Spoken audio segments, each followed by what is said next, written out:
রক্ত দেব, আমডাঙ্গায় ভোট লুট হতে দেব না, এই কথাটা আপনাদেরকে আমি পরিষ্কার ভাবে বলে দিতে চাই। আমার দলের চেয়ারম্যান বিধানসভায় গিয়ে বলছে যে ওয়াকফ সম্পত্তির হিসাব দিতে হবে মমতা বন্দ্যোপাধ্যায়। তৃণমূলের নেতারা এই বাংলায় ৭৬,০০০ একর ওয়াকফ সম্পত্তি দখল করে রেখে দিয়েছে, যে ওয়াকফ সম্পত্তির টাকায় আমার সংখ্যালঘু ঘরের বাচ্চাদের তাদের উচ্চ শিক্ষা শিক্ষিত করা যেত, আমার কন্যা আমার যারা বোন আছে তাদের বিয়ে দেওয়া যেত, যাদের ঘর নেই তাদের ঘরের ব্যবস্থা করে দেওয়া যেত, মাদ্রাসাগুলো তৈরি করে দেওয়া যেত, এতিমখানা তৈরি করে দেওয়া যেত।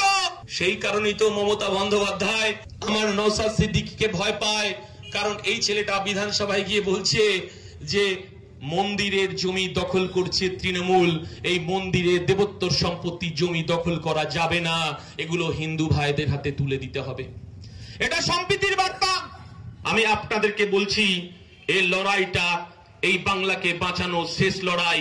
দিদিমণি আপনার বয়স ৭৫ হয়ে গেছে, কারণ এই লড়াইটা আমাদের নওশাদ সিদ্দিকী যখন বিজেপি পার্লামেন্টে আমরা দেখলাম ওয়াকফ সংশোধনী বিল পাস হচ্ছে, সেখানে কেন তৃণমূলের লোকসভায় ৩ জন এমপি ভোট দিল না? ভেতরে ভেতরে কতটা করেছে আমরা জানি না, ৩ জন এমপি ভোট দেয়নি। রাজ্যসভায় যখন বিল গেল, রাজ্যসভায় তৃণমূলের 2 জন এমপি ভোট দিল না। আমরা জানি এটা আরএসএস এর নাগপুরের ইশারায় হয়েছে যাতে ওয়াকফ সংশোধনী বিলটা পাস হয়ে যায়। আমরা বলতে চাইছি ভালো কথা, এই ভারতবর্ষে ওয়াকফ সংশোধনী বিলের বিরুদ্ধে যারা ভোট দিল 98% হিন্দু এমপি, তারা কি এতটাই বোকা? ওয়াকফ সংশোধনী বিলে ভোট দিল, কংগ্রেসের এমপিরা ভোট দিল, সমাজবাদী পার্টির এমপিরা ভোট দিল, আরজেডির এমপিরা ভোট দিল, তারা 98% তারা হিন্দু এমপি, তারা ভোট দিল।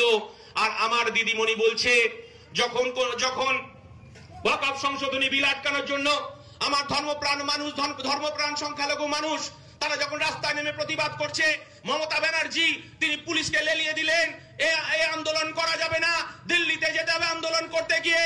এই বাংলায় নতুন করে আবার আগুন জ্বালানোর চেষ্টা হচ্ছে।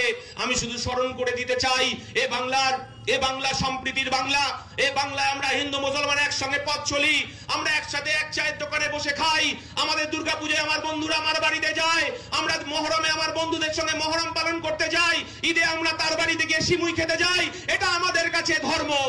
আমরা বলতে চাইছি যে কর্মসংস্থান চলে গেছে আমডাঙ্গায়, কিন্তু আমরা দেখতে পাচ্ছি, আপনারা জানেন এই সন্তোষপুরের বাইরে লিলি বিস্কুটের মতো একটা ফ্যাক্টরি আছে, তৃণমূল ওখানে সিন্ডিকেট তৈরি করে লিলি বিস্কুটের জমি বিক্রি করতে চাইছে। নওশাদ বলছে দাদা লিলি